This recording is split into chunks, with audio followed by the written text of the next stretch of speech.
কথাবোৰ ক'ৰ পৰা আৰম্ভ কৰিব আৰু শুনক, আপোনাৰ ঊৰ্ধ্বমুখী যাত্ৰাত আমাৰ গাঁৱৰ পৰিয়ালবোৰ দিশহাৰা হ'ল। দৰিদ্ৰ কৃষকৰ মুখৰ মাতবোৰ হেৰাই গ'ল। আপোনাৰ ঊৰ্ধ্বমুখী যাত্ৰাত আমাৰ গাঁৱৰ পৰিয়ালবোৰ দিশহাৰা হ'ল। দৰিদ্ৰ কৃষকৰ মুখৰ মাতবোৰ হেৰাই গ'ল। আশাৰ সপোনবোৰ বুট মাৰি বুকুত শিল এচটাৰ দৰে ওলমি গ'ল।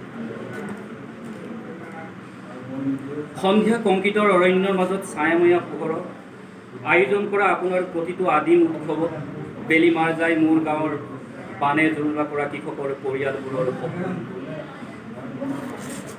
কিয় সিহঁতৰ সপোন দেখাৰ অধিকাৰ নাই নেকি?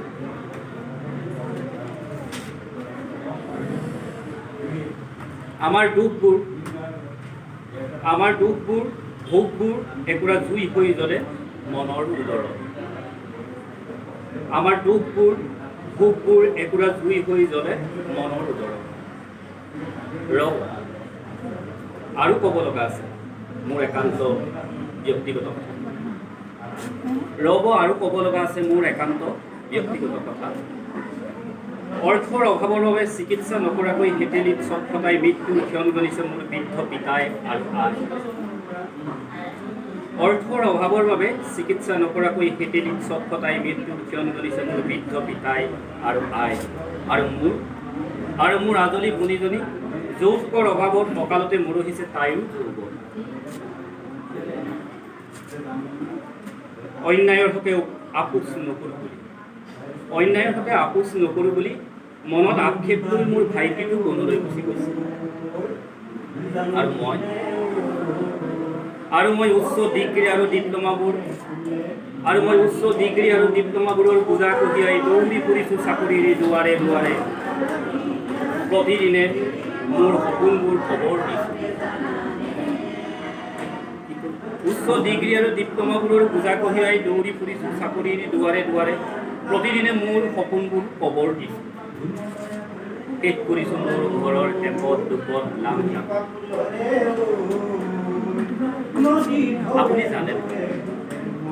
আপুনি জানেনে গাঁৱৰ জীয়াৰীবোৰ চহৰৰ অলিয়ে গলিয়ে আন্ধাৰত হেৰাই গৈছে। সিহঁত নিৰুপায় কাৰণ আদমি পেট কা গুলাম হে। এইবোৰ আপুনি দেখা নাপায় নিশ্চয়। অন্ধ ধৃতৰাষ্ট্ৰৰ দৰে আচৰণ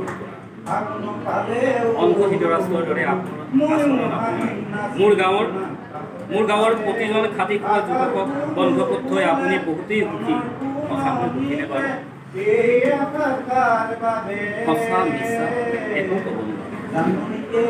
সঁচা মিছা একো ক'ব নোৱাৰোঁ।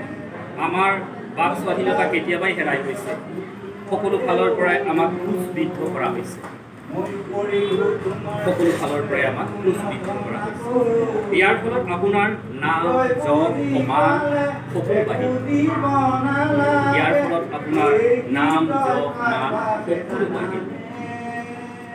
আশা কৰোঁ আপুনি কথাবোৰ ভাবি চাওক। এতিয়াও সময় আছে সাৱধান হওক। অপমান খং ঘৃণাৰ যন্ত্ৰণাত প্ৰজাৰ তৃতীয় নয়ন যদি জাগ্ৰত হয় অলপতে আপোনাকো ভস্ম কৰিব কামদেৱৰ দৰে।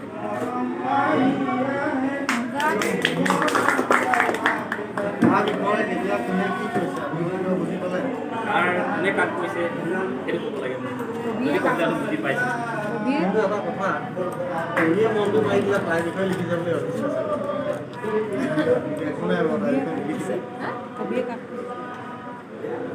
লিখিছে কাৰোবাৰ বিষয়ে দুজনমানৰ হেৰি সোমাই আছে নি বাৰু? দুজনৰ সোমাই আছে নি বাৰু? হা হয় নাই? জানো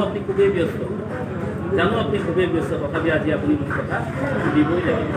মানে কোনোবাই তলৰ অন্তৰ কথাখিনি গোটেই ফলিয়াই দিছে। মেবি মাক বাপেক হ'বও পাৰে বা বেলেগো হ'ব পাৰে ন।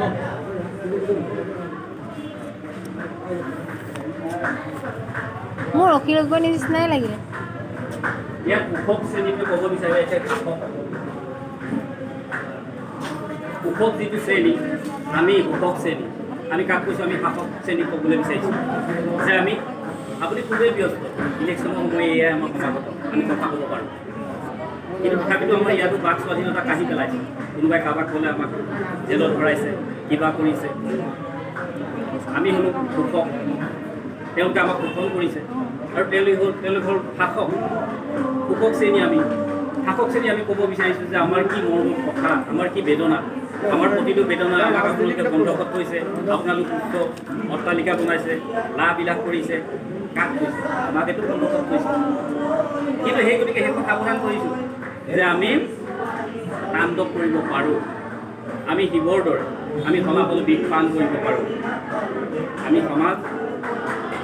ভাৰতীয় সমাজৰ এটা কথা আছে ভাৰতীয় সমাজে বহুত দুখ সহ্য কৰিব পাৰে সেই গতিকে মই শেষত কৰিছোঁ যে আমি কামদেৱৰ দৰে আপোনাকো এদিন ভস্ম কৰিব পাৰোঁ এতিয়াই সাৱধান হওঁ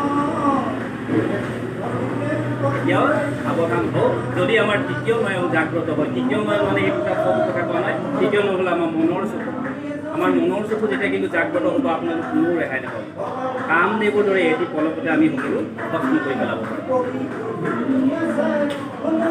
ভাল লাগিল ধুনীয়া আছে দিবা